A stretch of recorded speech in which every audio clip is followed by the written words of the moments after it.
வணக்கம்.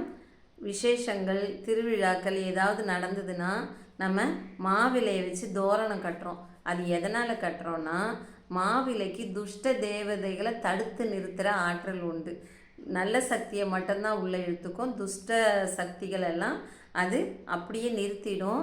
அதுவும் இல்லாமல் மா இலை அழுகி போகாது, அப்படியே காஞ்சி போய் சருகாக தான் மாறும். அது மாதிரி தான் நம்ம வாழ்க்கையும் கெட்டு போகாமல் நல்லா வாழ்ந்து சருகாகணுன்ற நல்ல எண்ணத்தில் தான் நம்ம மாவிலை தோரணம் கட்டுறோம். அதுவும் இல்லாமல் நிறைய பேர் கூடுற இடத்துல ஒரு விசேஷம்னா நிறைய பேர் வருவாங்க, எல்லாம் சாப்பிட்டு கொண்டு இருப்பாங்க இல்லையா. அப்போ அந்த நோய் தொற்று பரவாமல் இருக்கிறதும் மாவிலையால் தான். மாவிலை சிறந்த கிருமி நாசினியும் கூட. உடல் ஆரோக்கியத்துக்காகவும் நம்ம வீட்டுக்குள்ளே நல்ல சக்திகளை இழுத்து கொடுக்கறதுக்காகவும் தான் இந்த மாவிலை தோரணமும் வைக்கிறாங்க.